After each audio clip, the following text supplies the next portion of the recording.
আপনি একদিন কষ্ট করবেন আর আমি 5 বছর কষ্ট করে আপনাকে সেবা দেব আমাকে ভোট দিতে হবে এটা আমি বলতেছি না।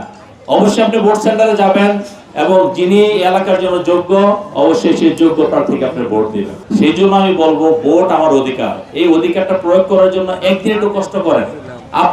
আপনার প্রার্থীকে আপনি জিতান, আপনি যাকে ভোট দেন। আমি বলতেছি না যে আপনি ভোট সেন্টারে গেলে আমাকে ভোট দিতে হবে এটা আমি বলতেছি না। অবশ্যই আপনি ভোট সেন্টারে যাবেন এবং যিনি এলাকার জন্য যোগ্য অবশ্যই সেই যোগ্য প্রার্থীকে আপনি ভোট দিবেন। আমরা তো দীর্ঘদিন আপনাদের সাথে কাজ করতেছি। এই যে দেখেন করোনা গেছে, অন্যান্য মহামারী গেছে, আপনাদের সাথে আমরা ছিলাম না, এলাকাবাসীর সাথে আমরা ছিলাম। আমরা তো বিভিন্ন রকম নির্যাতন নিপীড়নের শিকার হয়েছি, জেলে ছিলাম, মামলা খেয়েছি। এখানে আমরা যখন আসতাম পুলিশের ওখানে একটা পুলিশের গাড়ি দেখলে আমরা দৌড়ে পালায় যেতাম। 1 ঘন্টার প্রোগ্রাম 10 মিনিটে করে চলে যেতাম। এরকম করছেন না আপনারা? আমরা তো সেই নির্যাতন নিপীড়নের পরও আমরা আপনারা সাধারণ মানুষ আপনাদের পাশে থাকার চেষ্টা করেছি। যদি আপনাদের পাশে থাকার চেষ্টা করি তাহলে এখন নিজের একটু কষ্ট স্বীকার করে একদিন কেন একটু কষ্ট করবেন না, ভোট দিতে যাবেন না। আপনি একদিন কষ্ট করবেন আর আমি 5 বছর কষ্ট করে আপনাকে সেবা দেব। আপনাদের সেই জায়গাটায় আসতে হবে। আমাদের তার আগে আমি এসএম জাহাঙ্গীর, আমাকে সমস্ত অন্যায় যদি আমার ভিতরে থেকে থাকে, অন্যায়ের প্রবণতা থেকে থাকে, সে অন্যায়ের প্রবণতা আমার মন থেকে সরে ফেলাতে হবে।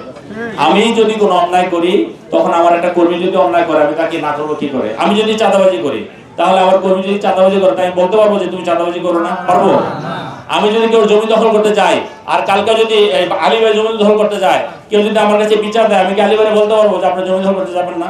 তখন আলী ভাই বলবো যে আপনি দখল করতে গেছেন সমস্যা হয় না, আমি দখল করতে গেলে সমস্যা বলবে না? কাজে আমাদের বাস্তবতার সাথে নির্ভর। আমরা নিজেরা কোনো অপরাধ করব না, আমাদের কর্মীরা কোনো অপরাধ করবে না এবং আমরা কাউকে কোনো অপরাধ করতে দিব না ইনশাআল্লাহ।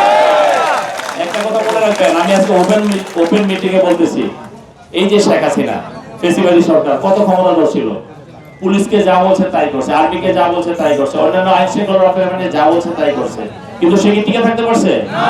কেন পারে নাই? কারণ এই যে মানুষগুলা যারা আপনারা আমার বক্তব্য শুনছেন, এই এলাকার মানুষ, সাধারণ মানুষ আওয়ামী লীগের পক্ষে ছিল না। তাইলে আপনাকে বুঝতে হবে যে আপনাকে ক্ষমতায় থাকতে হলে, ক্ষমতায় টিকতে হলে এই সাধারণ মানুষ নিয়ে আপনাকে টিকে থাকতে হবে। এবং যদি আপনি সাধারণ মানুষের জন্য কিছু করেন তাহলে জনগণগুলো আপনার পক্ষে থাকবে, আপনি কখনো ক্ষমতাচ্যুত হবেন না।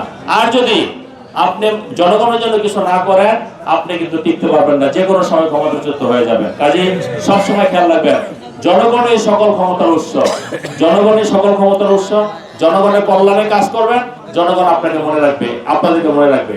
এই এলাকায় বিএনপি উন্নয়ন করছে কত সালে? সে 91 থেকে 96, 2001 থেকে 2006, কিন্তু এখনো কিন্তু মানুষ বলে যে বিএনপি ওই করছে সেই করছে। যে কাজটা আপনি করে যাবেন সেটা তো কেউ অস্বীকার করতে পারবে না, পারবে?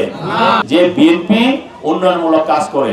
এখন আমাদের সামাজিক যে সমস্যাগুলো আছে, এখানে আমাদের মায়েদের গ্যাস থাকে না, পানি থাকে না, যদি এই সমস্যাগুলো আপনারা সমাধান করেন আগামী 20 বছর মিনিমাম মানুষ বিএনপিকে মনে রাখবে।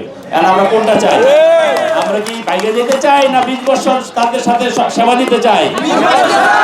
সবাই খেয়াল রাখবেন, আমি একা কিছুই করতে পারবো না। এখানে আমরা যারা আছি আমরা একা কিছুই করতে পারবো না যদি আপনারা সহযোগিতা না করেন, সাধারণ জনগণ সহযোগিতা না করে। আমরা ভালো কাজ করব, সাধারণ জনগণ আমাদের সহযোগিতা করবে। আমরা ভালো কাজ করব না, সাধারণ মানুষ কিন্তু আমাদের সাথে থাকবে না।